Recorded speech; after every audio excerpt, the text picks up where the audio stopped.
ഗേളി മെക്കാനിക്കിന്റെ പുതിയ വീഡിയോയിലേക്ക് എല്ലാവർക്കും സ്വാഗതം. അപ്പോൾ ഇന്നത്തെ വീഡിയോയിൽ നമ്മൾ നോക്കാൻ പോകുന്നത് നമ്മുടെ ഡ്രം ബ്രേക്ക് എങ്ങനെ സർവീസ് ചെയ്യാന്നുള്ളതാണ്. അപ്പോൾ നമുക്ക് വീട്ടിൽ തന്നെ ഒരു 20,000 അല്ലെങ്കിൽ 30,000 കിലോമീറ്റർ ഒക്കെ ആകുമ്പോൾ ഡ്രം ബ്രേക്ക് ഒന്ന് അഴിച്ച് സർവീസ് ചെയ്യുന്നത് നല്ലതായിരിക്കും. നമ്മളിപ്പോൾ ചെയ്യുന്നത് ഏകദേശം 30,000 കിലോമീറ്ററിലാണ് ഡ്രം ബ്രേക്ക് സർവീസ് ചെയ്യുന്നത്. അപ്പോൾ നമ്മളിന്ന് എടുത്തേക്കുന്ന വണ്ടി എന്ന് പറഞ്ഞാൽ ഫോർഡ് ഫിഗോ ഡീസലാണ്. അപ്പോൾ ഇതിന്റെ ഡ്രം ബ്രേക്ക് എങ്ങനെ സർവീസ് ചെയ്യാമെന്ന് നമുക്ക് നോക്കാം. അപ്പോൾ ആദ്യം തന്നെ നമുക്ക് അതിനായിട്ട് ഈ ലെഗ് നെട്ട് ഒന്ന് ലൂസ് ചെയ്ത് കൊടുക്കണം. ഇതിപ്പോൾ ഒത്തിരി ലൂസ് ചെയ്ത് കൊടുക്കാൻ പാടില്ല, ചെറുതായിട്ട് ഇതിപ്പോൾ ഭയങ്കര ടൈറ്റ് ആണെങ്കിൽ ഒന്ന് ചെറുതായിട്ടൊന്ന് അഴിച്ച് കൊടുത്തതിന് ശേഷം പിന്നെ നമുക്ക് ഈ ഒരു ജാക്കി വെച്ച് പൊക്കി കൊടുത്തതിന് ശേഷം ഇത് അഴിച്ചെടുക്കാം.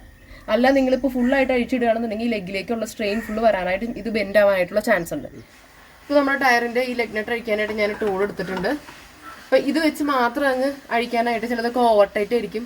അപ്പോൾ എസ്പെഷ്യലി ലേഡീസൊക്കെ നമ്മളിപ്പോൾ വണ്ടി ടയർ മാറ്റേണ്ട അവസ്ഥയൊക്കെ വന്നു കഴിഞ്ഞാൽ ഇത് വെച്ച് തന്നെ അഴിക്കാനായിട്ട് ഭയങ്കര പാടായിരിക്കും. അപ്പോൾ അതിനായിട്ട് നമ്മളെപ്പോഴും കയ്യിൽ ഇങ്ങനെ ഒരു ബാറ് കീപ്പ് ചെയ്യുകയാണെന്നുണ്ടെങ്കിൽ അതിപ്പോൾ ആർക്കാണെന്നുണ്ടെങ്കിലും ഇങ്ങനെ വെക്കുകയാണെന്നുണ്ടെങ്കിൽ കുറച്ചുകൂടെ എളുപ്പത്തിൽ നമുക്കത് അഴിച്ചെടുക്കാനായിട്ട് പറ്റും, കുറച്ചുകൂടെ ലിവറേജ് കിട്ടും. അപ്പോൾ അത് ഇത്രയും വെച്ച് കഴിഞ്ഞാൽ നമുക്ക് കുറച്ചുകൂടെ എളുപ്പത്തിൽ ഇത് അഴിച്ചെടുക്കാനായിട്ട് പറ്റും.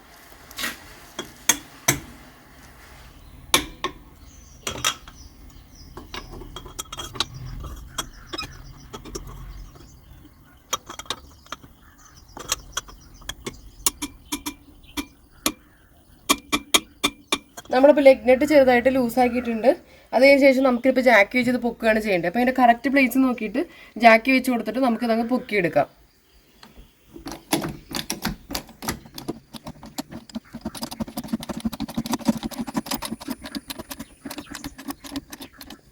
ഇപ്പോൾ ഏകദേശം നമ്മൾ പൊക്കിയിട്ടുണ്ട്. ഇനിയിപ്പോൾ നമുക്ക് ഇതിനകത്ത് ജാക്ക് സ്റ്റാൻഡ് കറക്റ്റ് പ്ലേസിൽ നോക്കിയിട്ട് വെച്ച് കൊടുക്കാനുണ്ട്. അപ്പോൾ നമ്മളിത് ജാക്ക് സ്റ്റാൻഡ് കറക്റ്റ് പൊസിഷനിൽ വെച്ച് സെറ്റ് ചെയ്തിട്ടുണ്ട്. അപ്പോൾ ഈ ജാക്ക് സ്റ്റാൻഡ് വെക്കുന്നതിൻ്റെ കാരണം എന്ന് പറഞ്ഞാൽ ചിലപ്പോൾ നിങ്ങൾ ഹൈഡ്രോളിക്കോ അല്ലെന്നുണ്ടെങ്കിൽ അതുപോലെ നമ്മുടെ സിസർ ജാക്കൊക്കെ യൂസ് ചെയ്തിട്ടായിരിക്കും ചെയ്യുന്നത്. അപ്പോൾ അതൊക്കെ ഫെയിൽ ആവാനുള്ള പലർക്കും അനുഭവം ഉണ്ടാവും. ചിലപ്പോൾ ഇതൊക്കെ ഫെയിലായി പോകാനുള്ള ചാൻസ് ഒക്കെ ഉണ്ട്. അപ്പോൾ നമുക്ക് റിസ്ക് എടുക്കാതിരിക്കാൻ വേണ്ടിയിട്ടാണ് നമ്മൾ ജാക്ക് സ്റ്റാൻഡും കൂടെ വെച്ച് ആ വണ്ടിയുടെ ലോഡ് അതിനകത്തേക്ക് ആക്കി വെച്ചേക്കുന്നത്.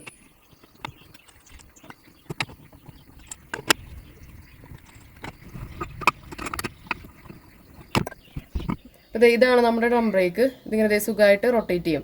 നമുക്ക് ശരിക്കും രണ്ട് രീതിയിലുള്ള ഡ്രം ബ്രേക്കാണ് വരുന്നത്. ഒരു സിംഗിൾ അസംബ്ലി ആയിട്ട് വരുന്ന ഡ്രം ബ്രേക്ക് ഉണ്ട്. അതിൻ്റെ എക്സാമ്പിളാണ് ഇത് സിംഗിൾ അസംബ്ലിയാണ്.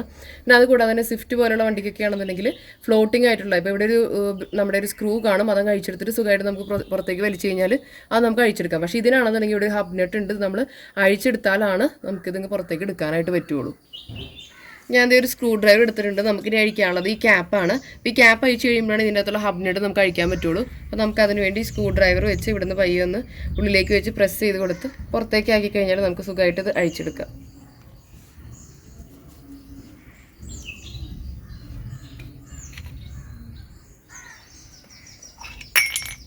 ക്യാപ്പ് അഴിച്ചിട്ടുണ്ട്. ഇനിയിപ്പോൾ നമുക്ക് ഇതിൻ്റെ അകത്തുള്ള നട്ടാണ് അഴിച്ചെടുക്കാനുള്ളത്. അപ്പോൾ നമുക്ക് ഹബ് നെട്ട് അഴിക്കാനായിട്ട് ഒരു 30-ൻ്റെ സോക്കറ്റ് കൊടുത്തിട്ടുണ്ട്. അതുപോലെ ഒരു എക്സ്റ്റൻഷനും കൊടുത്തിട്ടുണ്ട്. അപ്പോൾ അത് നമുക്ക് കൊടുത്ത് അഴിക്കാം. അപ്പോൾ ഇത് അഴിക്കാനായിട്ട് നമുക്ക് നേരെ കഴിക്കാൻ പറ്റില്ല, ഇത് ഭയങ്കര ടൈറ്റ് ആയിരിക്കും. അപ്പോൾ അതിനായിട്ട് നമ്മളൊരു ബാർ യൂസ് ചെയ്യുന്നത് നല്ലതായിരിക്കും.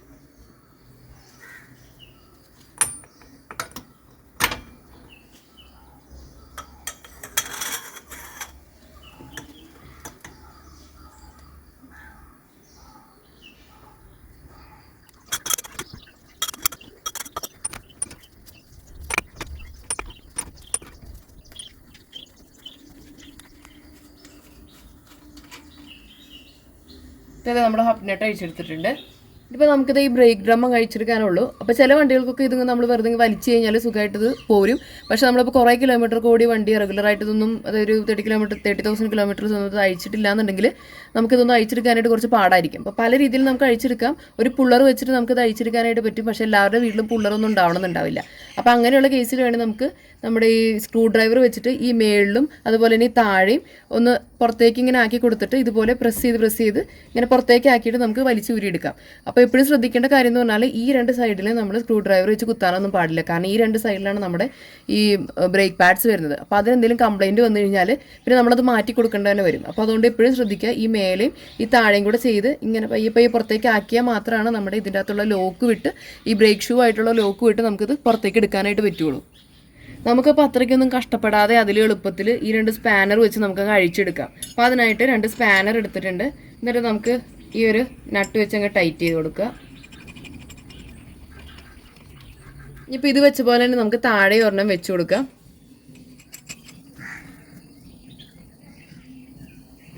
എന്നിട്ട് പയ്യെ ഇതുപോലെ മേളിൽ നിന്നും താഴെ നിന്നും ഇളക്കി ആ ലോക്ക് അങ്ങ് ഊരിയെടുക്കുക.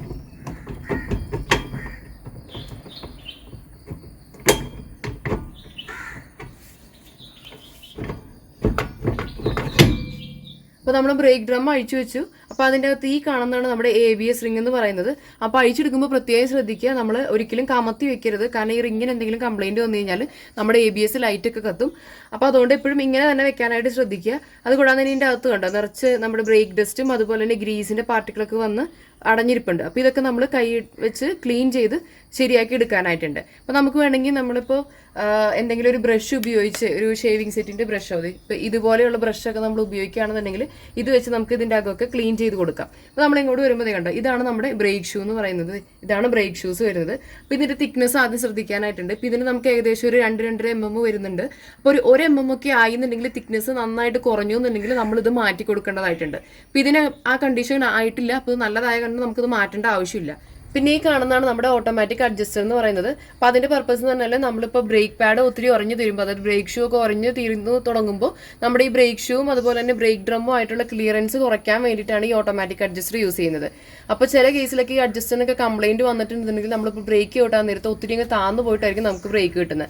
അപ്പം അങ്ങനെയുള്ള കേസിൽ നമ്മളിപ്പോൾ മാനുവലി ഇതൊക്കെ ഒന്ന് സെറ്റ് ചെയ്ത് കൊടുക്കേണ്ടതായിട്ട് വരും. പിന്നെ അതുകൂടാതെ തന്നെ ഈ കാണുന്നതാണ് നമ്മുടെ ബ്രേക്ക് സിലിണ്ടർ എന്ന് പറഞ്ഞു കഴിഞ്ഞാൽ. അപ്പോൾ ഇതിന്റെ ഈ 2 സൈഡിൽ നിന്ന് പ്രഷർ അപ്ലൈ ചെയ്തിട്ടാണ് ബ്രേക്ക് കിട്ടുന്നത്. അപ്പോൾ നിങ്ങൾ ഈ 2 സൈഡിൽ എന്തെങ്കിലും ലീക്കൊക്കെ വന്നിട്ടുണ്ടോ എന്നുള്ളതും കൂടെ ചെക്ക് ചെയ്യാനായിട്ടുണ്ട്. അപ്പോൾ ഈ വണ്ടിക്ക് നമ്മളിപ്പോൾ പറഞ്ഞ പ്രശ്നങ്ങളൊന്നും തന്നെ ഇല്ല. അപ്പോൾ അതുകൊണ്ട് നമുക്ക് ഇത് കാണാൻ ഇതിനകത്ത് നിറച്ച് പൊടിയാണുള്ളത്. അപ്പോൾ ഇത് നമുക്ക് ക്ലീൻ ചെയ്ത് തിരിച്ചു വെക്കേണ്ട ആവശ്യമാണ് ഉള്ളത്. അപ്പോൾ നമുക്ക് ക്ലീൻ ചെയ്യാനായിട്ട് 2 രീതിയിൽ ക്ലീൻ ചെയ്യാം. ഇത് വേണമെങ്കിൽ അഴിച്ചെടുത്ത് ക്ലീൻ ചെയ്യേണ്ടവർക്ക് അങ്ങനെ ചെയ്യാം. ഇപ്പോൾ നമ്മളിപ്പോൾ അങ്ങനെ ചെയ്യുന്നില്ല. നേരെ നമുക്ക് ഇങ്ങനെ ഒരു ബ്രഷ് വെച്ച് ഇത് ക്ലീൻ ചെയ്ത് കഴിഞ്ഞിട്ട് തിരിച്ച് ബ്രേക്ക് ഡ്രമ്മൊക്കെ ഫിറ്റ് ചെയ്ത് നമുക്ക് തിരിച്ച് ഫിറ്റ് ചെയ്ത് വെച്ചേക്കാം. നമ്മളിപ്പോൾ ഇത് ഡ്രം ക്ലീൻ ചെയ്ത് വെച്ചിട്ടുണ്ട്. അതുപോലെ തന്നെ നമ്മുടെ ബ്രേക്കിൻ്റെ സെറ്റപ്പൊക്കെ ക്ലീൻ ചെയ്ത് ക്ലിയർ ആയി വെച്ചിട്ടുണ്ട്. ഇനിയിപ്പോൾ നമുക്ക് ഈ കാണുന്ന ഭാഗത്ത് നമ്മുടെ ഈ ഹബിൻ്റെ ഭാഗത്തുനിന്ന് കുറച്ച് ഗ്രീസ് പട്ടിക്കൊടുക്കാം. കാരണം ഇത് നമുക്ക് തിരിച്ച് കയറി പോകുമ്പോൾ ഈ ബെയറിങ്ങിൻ്റെ അതൊക്കെ നന്നായി കറക്റ്റായിട്ട് അങ്ങ് വേഗത്തിൽ കയറി പോകാൻ വേണ്ടിയിട്ട് നമുക്ക് കുറച്ച് ഗ്രീസ് എടുത്ത് അപ്ലൈ ചെയ്ത് കൊടുക്കാം. ഗ്രീസ് അപ്ലൈ ചെയ്തിട്ടുണ്ട്. ഇനി നമുക്ക് ചെയ്യാനുള്ളത് കുറച്ച് ഈ ഒരു കണക്റ്റിംഗ് ആയിട്ടുള്ള പോയിന്റ്സിലൊക്കെ റസ്റ്റ് വരാൻ ചാൻസ് ഉണ്ട്. അപ്പോൾ അവിടെയൊക്കെ നമുക്ക് കുറച്ച് WD-40 കൂടെ അടിച്ചു കൊടുത്തിട്ട് തിരിച്ച് ഈ ഡ്രം അങ്ങ് ഫിറ്റ് ചെയ്യാം. നമുക്ക് WD-40 ഈ മെറ്റൽ ടു മെറ്റൽ ടച്ച് ചെയ്തിരിക്കുന്ന ഈ ഒരു ഭാഗത്ത് കുറച്ച് അടിച്ചു കൊടുക്കുക. അതുപോലെ തന്നെ ഈ ഒരു സ്പ്രിങ്ങിൽ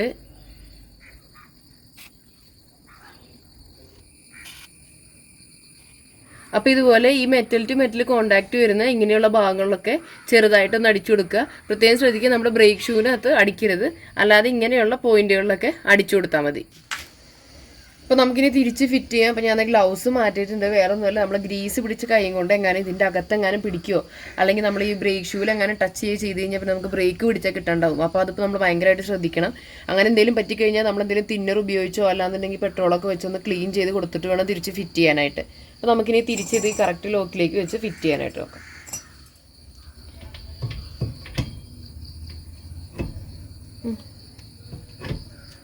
എൻ്റെ കൈ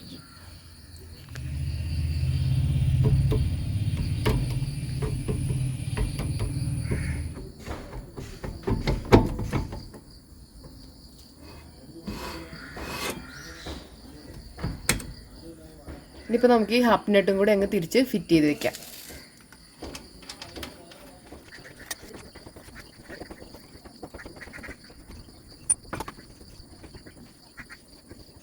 ഇതിപ്പോൾ കൈ വെച്ച് നമ്മൾ അത്യാവശ്യത്തിന് ടൈറ്റ് ചെയ്തിട്ടുണ്ട്.